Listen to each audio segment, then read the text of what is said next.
টাকা বাগরে আমি চোখ চিকিৎসা করতে পারিনি। চোখ হঠাৎ করেই পর্দা ছিঁড়ে গেছে।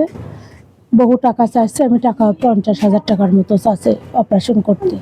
তো আমার টাকা নাই, আমি অপারেশন করতে পারিনি। খাওয়া তো অভাব অনটন, কোনো মতো দিন কাজ কামে নিতে চায় না, চোখে দেখি না কাজ কাম নিতে চায় না। আসসালামু আলাইকুম। আজকে আমরা এমন একটা বাড়ি যাচ্ছি, এই আপাটা আসলে চোখে দেখতে পান। আপা আসতেন বাড়ি?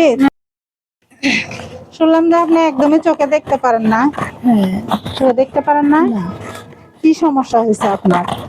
সমস্যা আমার এক চোখে আমি দেখতে পাই না, রক্ত পর্দা ছিঁড়ে গেছে, মানুষ চিনতে পারি না, কাজকর্ম করতে পারি না, কোনো মতো মনের জোরে কাজ করি।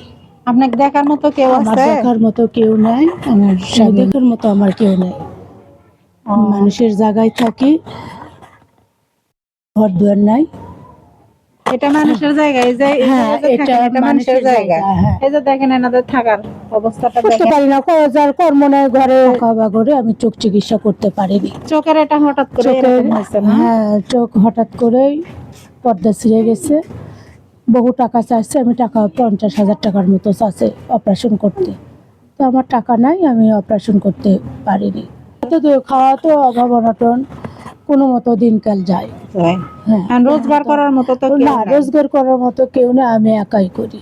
কাজ কামে না, কাজ কামে নিতে চায় না, চোখে দেখি না কাজ কাম নিতে চায় না। তা আপনারা আমার কিন্তু হচ্ছে চোখে দেখতে পারে না, ওনার চোখের পর্দা হঠাৎ করে ছিঁড়ে আমি গেছে। চাইছিলাম আরেক তো আপনারা এই ভিডিওগুলো একটু বেশি বেশি শেয়ার করে দিবেন, আর না হলে এই আপার পাশে দাঁড়াবেন, যেন এই আপাটা একটু সমাজ লজ্জা হচ্ছে। আমি একটা ভালো মানুষের কাছে হাত পাতা লাগে, এটা তার কাছে অনেক লজ্জাজনক। এই কারণে আমি কিন্তু কারোর কাছে চাইনি। তাই উনি চাচ্ছে যে এইভাবেই থাকে। চোখের একটু মানে অপারেশনটা করার জন্য, চোখটা ভালো হলে উনি নিজের কর্ম নিজেই খাইতে পারবে। তো সবাই একটু এই ভিডিওটা বেশি বেশি শেয়ার করে দিবেন, আর এনার পাশে দাঁড়ানোর চেষ্টা করবেন।